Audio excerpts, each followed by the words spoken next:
Enumerators మన ప్రతి ఇంటికి వచ్చి ఈ మధ్యన డీటెయిల్స్ అని అడుగుతున్నారు కదా, మీ పేర్లు ఏంటి, ఆధార్ కార్డ్ డీటెయిల్స్ ఏంటి, మీ ఆస్తులు ఏంటి, అప్పులు ఏంటి, వాట్ ఎవర్ ఇవన్నీ అడుగుతున్నారు కదా.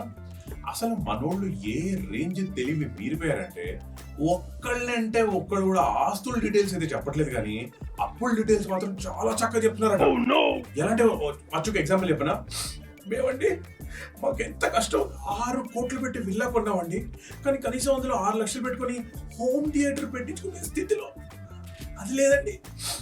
మా పిల్లాడు స్కూల్కి వెళ్తున్నాడండి బస్సులో, ఆ స్కూల్ బస్కి ఏసీ లేదండి.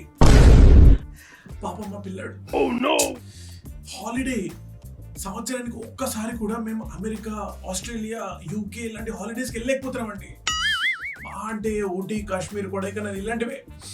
పాపం మా కుక్క అండి, మా పెంపుడు కుక్క మేము తిన్న పెరుగున్నో, చికెన్, మటన్ ఇలాంటివి తప్ప ప్రాపర్ ఎక్స్పెన్సివ్ డాగ్ ఫుడ్ తినలేకపోతాం.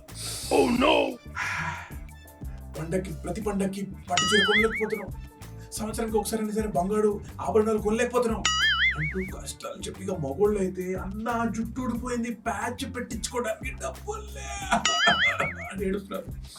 నిజంగా ఇన్ని కష్టాలు విన్న తర్వాత పాపం ఎన్యూమరేటర్లు కూడా శోక సముద్రంలో ముడి ఇంటికి వెళ్ళిపోతున్నారట.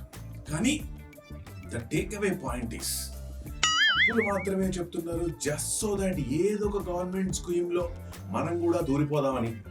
ఆ థాట్ అని చూసారు, ఆపర్చునిటీని లటక్కనే పట్టేసుకోవాలన్న తెలివితేటలు మనకే ఉన్నాయి. నాకు కూడా 3 months నుంచి ఒకే ల్యాప్టాప్